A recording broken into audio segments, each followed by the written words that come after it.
afternoon, and welcome back to Coffee with a Kick. I am Xander. That is Keegan.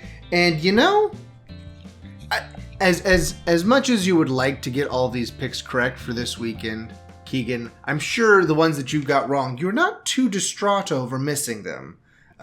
Specifically one that you know actually goes against type for you. That Liverpool pick, you actually sided with Liverpool. The one time you side with Liverpool, it comes back to bite you. But we'll get to that in a minute.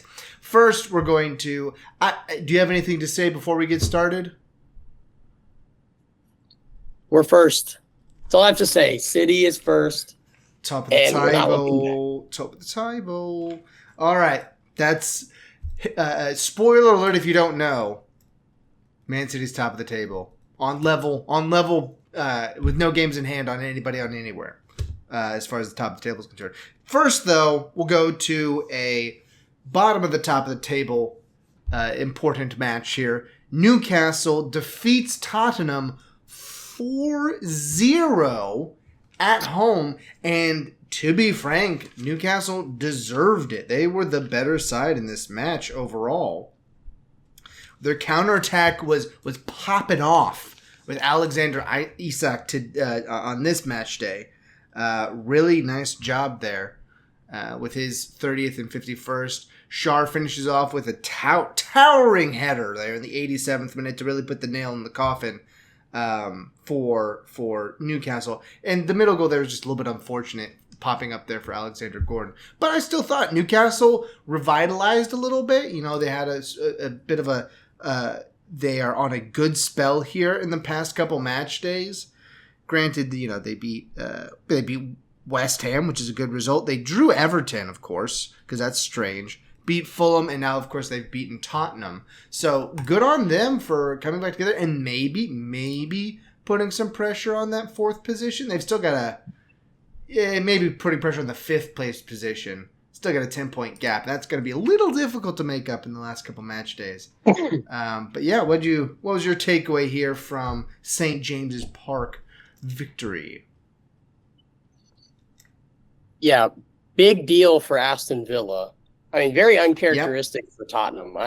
These have been the games they've at least been able to squeak draws out, even get the victory. Uncharacteristic. Newcastle, this speaks to the volatility of their season.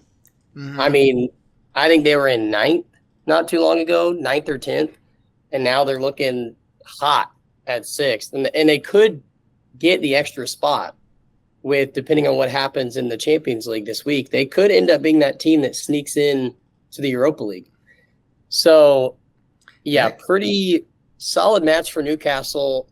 It's going to be hard to fend off United, Chelsea, West Ham, but solid match. Very unforeseen.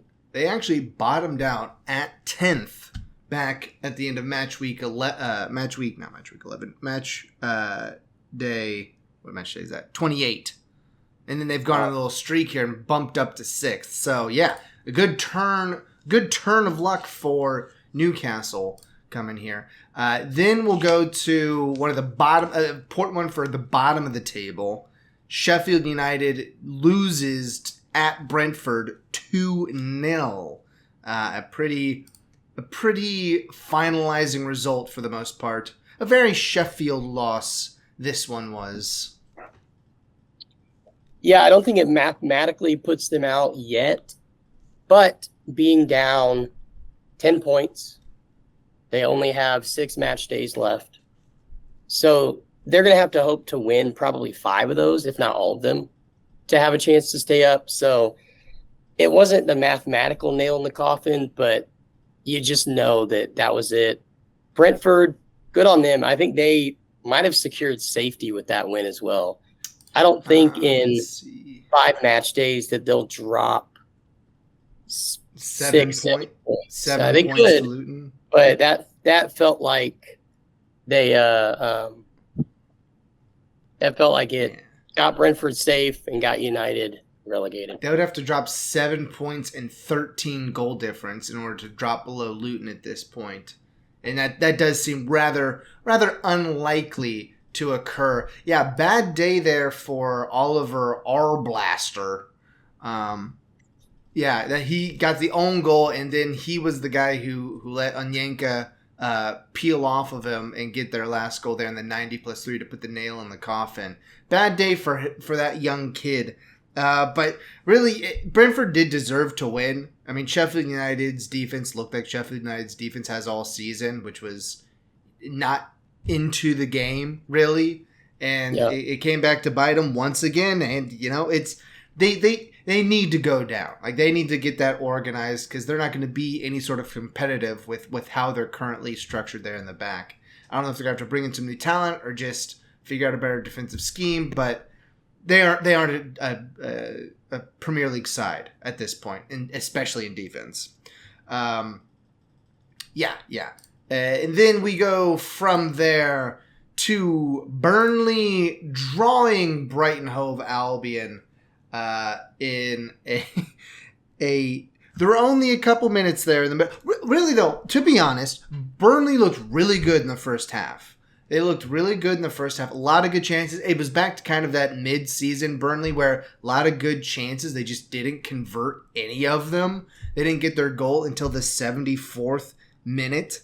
I thought that they could have gotten a penalty kick there in the first half early on, but the funniest thing about it was that they did all this good work over the course of the whole game, and it ends up that their goal comes off of a silly mistake by Brighton, and it's like we didn't even have to work that hard for this one.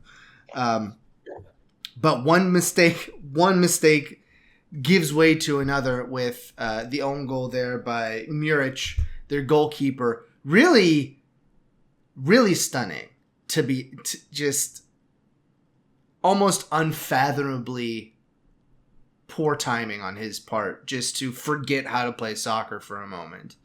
And it's devastating to Burnley because they were on the way to win this match, get 3 points, and really, really start thinking about maybe getting out of the relegation zone. They would have been they would have been 3 points out if that doesn't happen. Well, 4 points out because they still got a point out of this one. They would have been 4 points out of 17th at that point with some important matches coming up.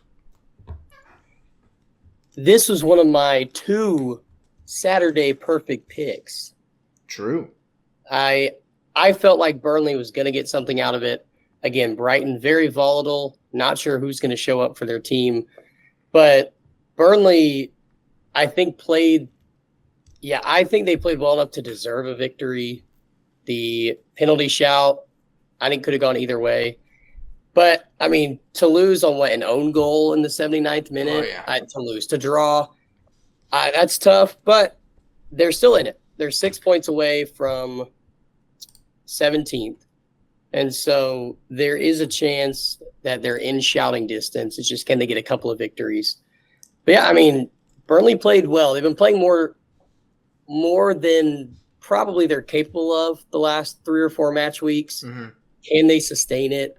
I don't know, but they could create a pretty fun last couple of match weeks if they can start getting a couple of wins. Well, this next match they get Sheffield United, so that's always in your favor when you got Sheffield United coming up. Yes, that was one of your loads. We both got Newcastle Tottenham wrong. I did get Brentford and Sheffield correct. I just will say that there. I only got a few of them correct this weekend, so let me get the ones I did get. Then from that bottom of the table to the very tippity top of the table with Manchester City taking care of business, 5-1 victory over Luton at the Etihad. The one top of the table team that was like, oh, we're at home, we should win. And so they did, with spreading the love around on these goals. I mean, they even gave one to Luton so they wouldn't feel left out. But that was an unfortunate goal that Hashioka put in because that was going well wide there by Erling Haaland, who ended up getting his penalty kick. So that's how he got him in. But I think that the man of the match for this one, in my mind, was Jeremy Doku because he earned the penalty. His goal was pretty much self-owned there on the right-hand side. And then he set up Gvardiol for another thundering strike from him because Luton's defense just decided not to step on people in this match. They just were like, yeah, we'll let you go, whatever. And then for the Kovacic, very nice training ground penalty free kick stratagem there by your manager there and the boys. But yeah, I mean, you got to feel good about City. They're looking good going into the home stretch, and now, as you said, they are top of the table. Yeah, I feel great. I predicted 5-0. Yeah, like you said, I guess we had to give Luton the goal. I don't know why, but yeah, I mean, it was good overall. I felt like we were knocking on the door for a long time. Mm-hmm. And then 64th minute, once that goal went in, it felt like the floodgates were going to open. But that could have been a different game because Luton hung in there for a little bit, and they had a couple of chances. So it could have turned out different. But, yeah, I can't lose to Luton at home or even give them points. So big win. On to the next one. On to the next one, which is in the midweek. We'll get to that in a moment. Then to a 2-2 draw here between Nottingham Forest and the Wolves. Matheus Cunha, great job in this one. Basically, our whole offense. His second goal was truly like the most solo of solo goals that I may have seen this season. I mean, he carried the ball from midfield all the way down the right side, left side, pirouettes there in the box and slams it home. Really good job by him there to save a point from the Wolves. Because this one was actually both sides had a punching chance in this. It was a pretty entertaining match, even with it being 2-2 and all. Yeah, this was another perfect pick for me on this Saturday.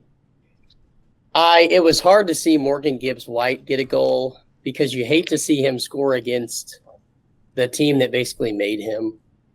But yeah, you're right. Cunha, I mean, without him, this is probably 2-0, if not worse. Like, I feel like he also really put pressure on the center backs and midfielders to get going, pass it backwards. He was all over the place. So good to see him get going. And yeah, both these teams are safe. I don't think there's any inkling of doubt here. I mean, maybe Nottingham. I just don't see Nottingham. It's hard for me to view Luton overtaking them. I can be wrong, but Nottingham, it would be wild if Luton overtook them. It's only a point gap. But it's hard to think that Nottingham will go down. Well, this next match will be vital because it is Everton and Nottingham. So that will be that'll be a nervy match for both sides. It's at Everton. It's at Craven Cottage, right? Yeah, no, that's Fulham. It's at where does Everton play? I know where they play. At Goodison Park, there in Liverpool. It'll be a nervy match for both sides. I don't know. I don't have a pick on that one yet, but I don't have to. So we'll move on to the next one.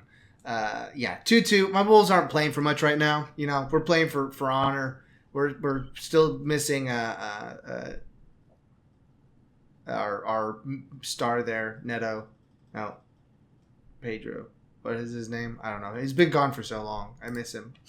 I do miss him. Anyway, to another 2-2 draw. This one a little bit more controversial, I'll say. Bournemouth and Manchester United draw 2-2. The Cherries, this one, Manchester United got away with this one because they did not deserve to draw this match even, I don't think. The Cherries looked better the whole time, I felt like. Yep. Yeah, I was bummed to see. I mean, I predicted Man U to win, but yeah, I just think that 65th penalty, it was a penalty, but just tough to give up when you played such a good match. And after that penalty, it felt like United just kind of sat. Yeah. Like they possessed a little bit. They had a couple of chances, but they felt like they were just wanting to get a draw. Just stay in it. They could feel Bournemouth getting some more momentum. So 2-2 draw. Again, kind of the volatility of Man U. Some weeks they go out and beat a team 4-1 and they look like a top 4 side, and then in this one they look like they could be a bottom 10 side. Yeah, the controversiality of it that I was referencing was that 90 plus 6th foul that occurred like on the line. That I've seen some refs call that a penalty because of its continuation into the box, because it was a foul, and they call it as a direct kick on the top of the box. I think they're bailing out Man U there. That's what it felt like to me. And the Cherries are safe at this point, I think, for sure. Up there, yeah, they're at 42. They're perfectly fine. So they're really not playing for anything at this point. But I thought they were the better side in this one. So they'll feel disappointed. They could have beaten Manchester United. Didn't end up going their way, but, they'll live to fight another day. Then we move to Sunday with the first of our shock results. Crystal Palace beats Liverpool 1-0 at Anfield? Go ahead. Go ahead and gloat. I know you got it wrong, but still. It is just beautiful. It's almost as bad as the Gerrard slip. But this is the entire team slipping up. And Crystal Palace, it's not like they've been on a tear. Like, they have not been in amazing form. No. And even though the possession looked different, Crystal Palace was in this, could have gotten even more goals. They had one, I think only 90 seconds after the first one, that just went, it wasn't wide, but whoever it was, Alexander-Arnold, someone cleared it off the line. And that could have been 2-0 really quick. So Crystal Palace, good on you for just locking in, keeping them out. And they've been title spoilers before, and it looks like they're trying to do it again. So it just made it sweeter at Anfield. Yeah, there are a lot of chances here too.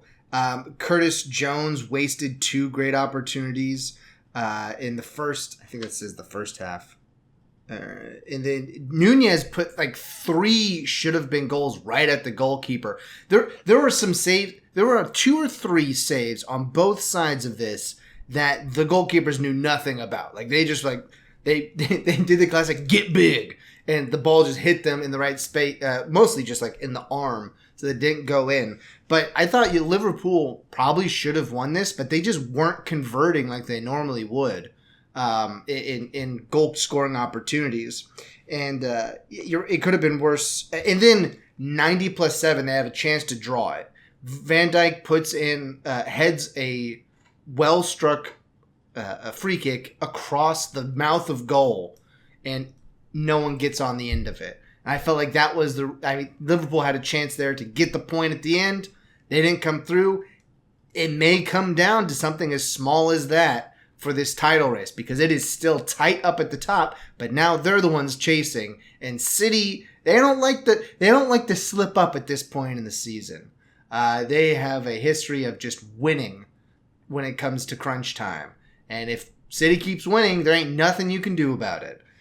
Then we'll move to the little momentary break in the action between the two shocking results, with Fulham beating West Ham 2-0 in a match I thought West Ham looked a lot better than them in. There were 2 goals there by Pereira,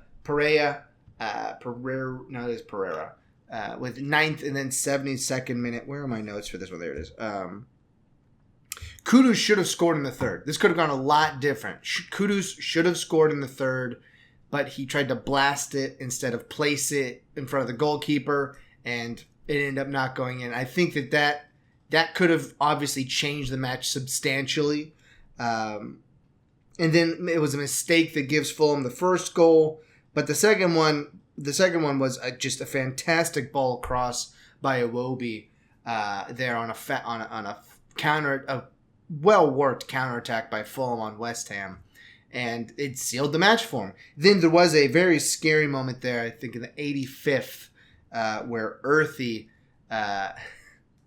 he got injured, but his head hit the ground very hard, and his last name is Earthy. So, you can draw your own estimations there. It was an unfortunate thing because it was a friendly fire. His own midfielder, I think, clattered over the top of him and just sent him straight into the ground. It's like those football concussions you see when the neck snaps back and their helmet hits the ground. Like, oh well, that's a concussion right there. There's no cushioning that. The ground isn't that forgiving. It's what he had on he got into that sort of the where all of your muscles contract. So it was not a pleasant sight there on the pitch there in the 85th. So hopefully he's able to get back. Probably, I don't think he comes back this season because with a concussion of that sort, West Ham being where they are on the table, well, they'll want him to come back, but probably he won't be able to make it. Yeah, with West Ham where they're on the table, they'll probably rest him and he'll come back next season. But because he's a useful young player. But yeah, it was a scary moment there on the pitch. Not much to say about this one. Excuse me. I just think West Ham played well, but speaks to their season of where they drop games at home like this that they shouldn't.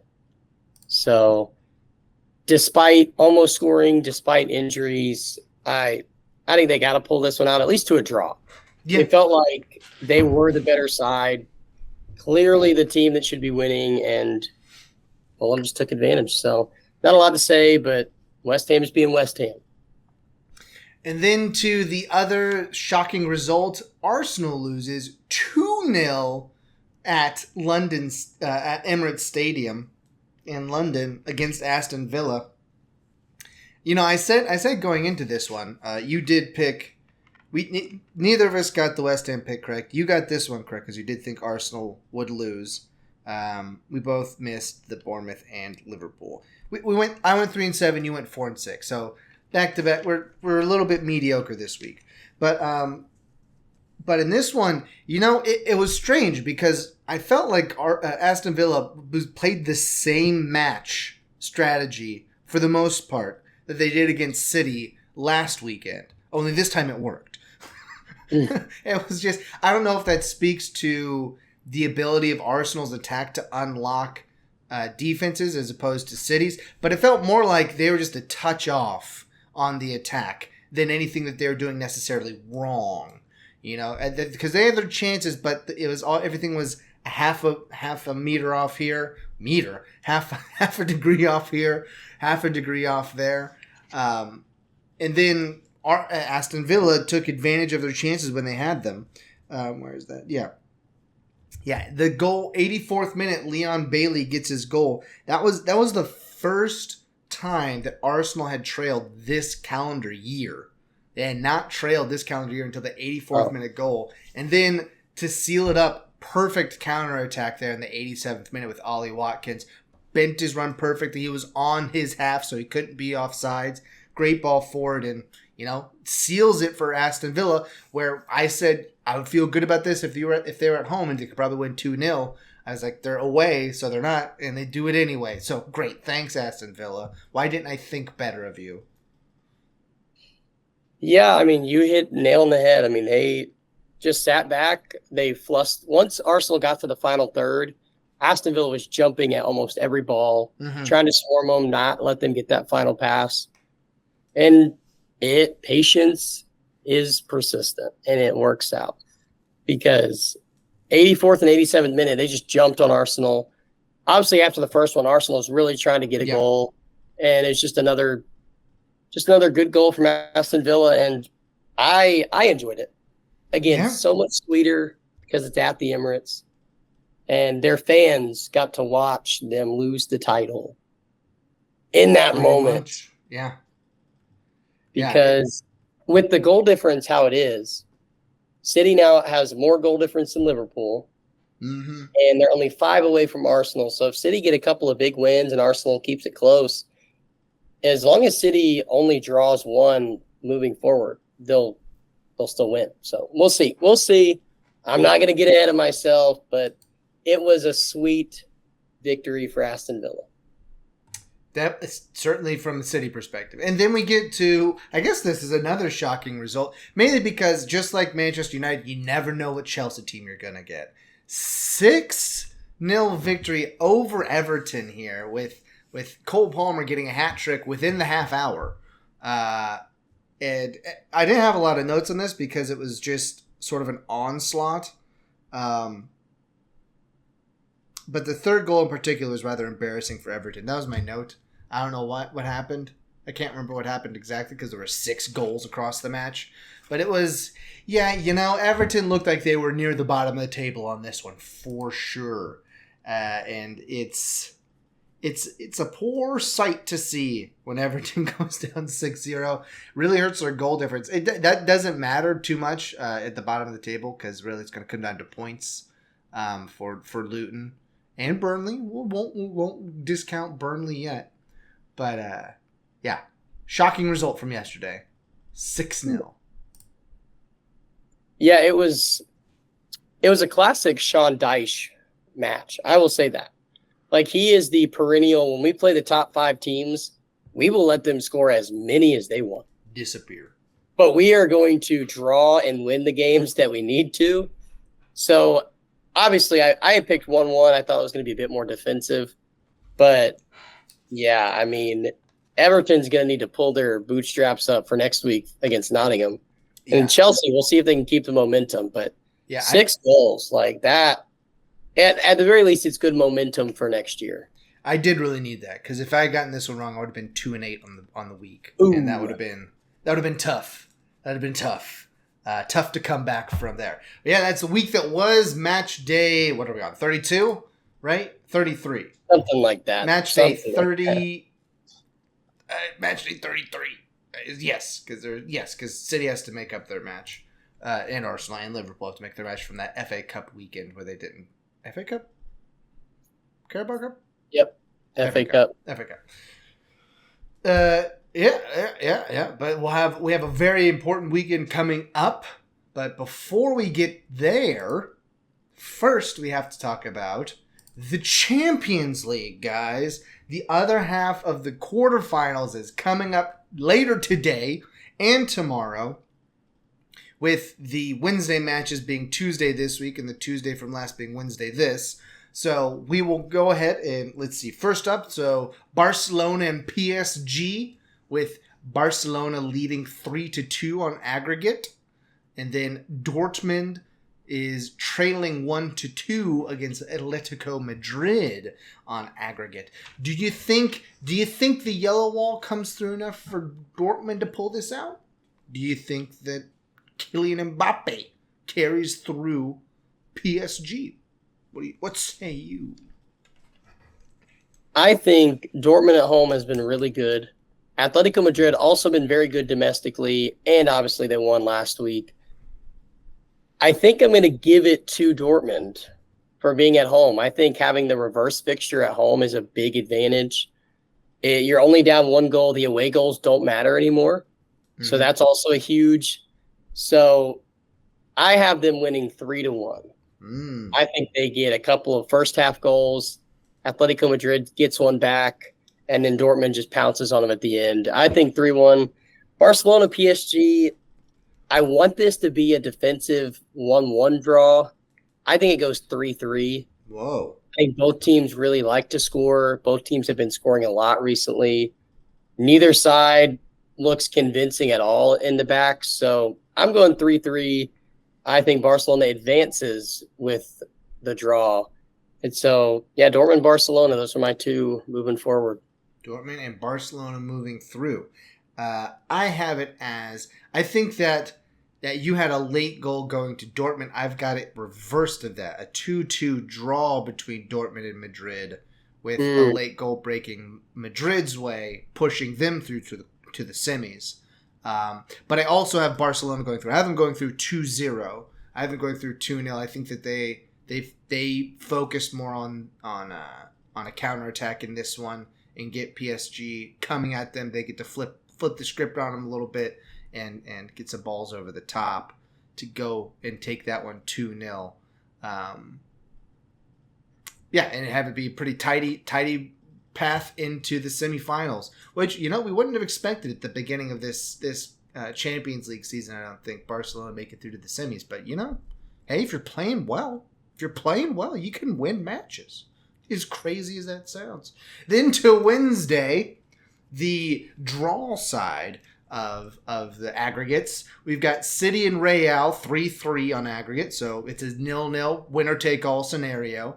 And same for Arsenal and Bayern. Arsenal's got to go to Germany now, kind of pick themselves up, dust themselves off, and try to go back and get some business done against a Bayern side which just officially lost the Bundesliga for the first time. I think it was at 14 years. I don't know why I'm saying it. 14 years to Bayern Leverkusen. Sure, why not? Bayern Leverkusen. Crosstown rivals, I guess? I think so. Regional, probably regional. I don't know. Yes, because Munich is the city. Duh. Bayern is like the region. It's the southern region. I'm sure of this, obviously. But I actually think Real played very well in that first match. The City Real one, I think, is going to be a very good match. Just as much as the first match was very good, this one will be very good as well. And I don't have a good feeling on it. City, I don't just want to pick City because they're the English side, you know? But I also want to be right. So what I'm going to do is I'm going to pick it being 2-2 with City losing 4-5 on PKs. I just don't want to seem like a total homer. I guess. And then for Bayern and Arsenal, I think Bayern takes it. I think Arsenal's going to come in here defeated because they know they messed up, and I think that the Bayern takes it because they've been playing. They've apparently just wanted to win the Champions League. That's all they want to do. They don't care about domestic. Apparently, I think this goes 1-0 to Bayern, and they just stymie Arsenal in the match. Yeah, Bayer Leverkusen, first time ever winning the Bundesliga, and they're the only unbeaten team across Europe still. They haven't lost this year? They have not lost this year. Whoa. They are unbeaten. I did not know that stat. They're unbeaten in the Europa League, unbeaten in the Bundesliga. Yeah, so that'll definitely win you a league with a couple weeks to spare, huh? Not losing. It's a good strategy. Everyone should try that out sometime. Yeah, it's pretty solid. And Bayern, I think they're going to come in pretty mad. Yeah. And I think, like you said, Arsenal will come in they'll come in hopeful, but I think a little dejected. Certainly fragile. I feel like they'll come in fragile, like trying to put on a good face, but they could be shattered pretty easily. It feels like Arsenal's where Man City was 5 or 6 years ago, where domestically, if something happens, it's going to translate to the Champions League because they haven't been there before. Right. They haven't been there long. I think Bayern wins 3-2 in an exciting match, but they take it. City, I have a more modest. I think they win 2-1. I think last year we got over the hump. I think this year being at home, we're going to be feeling pretty confident. We'll have full strength. Yeah. So I think now that we've gotten over that hump, we'll be confident as opposed to feeling a little nervous. And KDB was dishing it in the weekend. I mean, he was spreading that ball right where it needed to be. So you could definitely see City winning easily. I just don't want to always pick City to win, even though it served me well so far. I think this past match day actually was the first time that either of us had gotten a City pick wrong in the Champions League because we'd always just pick them to win. Is that right? No, I had missed one other pick. That was yours. I had gotten every other City pick right until this pick was the first pick that I had missed of either Manchester City or Real Madrid. I'd gotten every other pick correct until they played each other, and I got stymied by their draw there. But anyway, yeah, I'm excited for that. You're picking quite a goal scoring palooza here for the second. I mean, I guess there's a lot of goal scoring in the first one, so why not in the second as well? But yeah, that'll be interesting. We'll see how that all breaks down. So you'll have you'll have Dortmund, Barcelona. You have all the home sides going through for this second match day. All the home sides going through to the. I think it's a big advantage. I think it certainly is. It's huge. We talked about it in the first one that I would rather end up at home because I know then I know what I need to do and the fans can get into it. But yeah, we'll see. We'll see, obviously. And before we get out of here, let's go ahead and what is the trivia question for this week? I wanted to go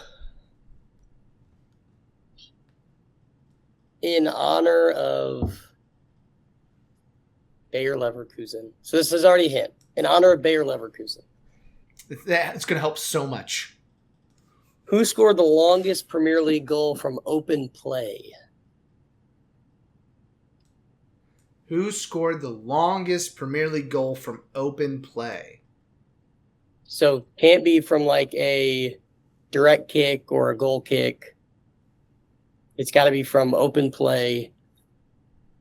Who scored the longest goal? In honor of Bayer Leverkusen. It's supposed to be a hint, but the guy who I'm thinking of, I don't know if he ever played for Bayer Leverkusen. Interesting. I don't know if this was from the run of play. I thought it was, but maybe I'm wrong. Anyway, go and put your guess down in the comments, and we'll give you a shout out if you're right. If you're not right, you'll fade into nothingness, like a candle blown out in a cave. What? Yeah. So poetic. You know me. So poetic. Anyway. Think about that, ponder that until we're back here later in the week. And until then, why don't you go ahead and grab some coffee, watch some soccer,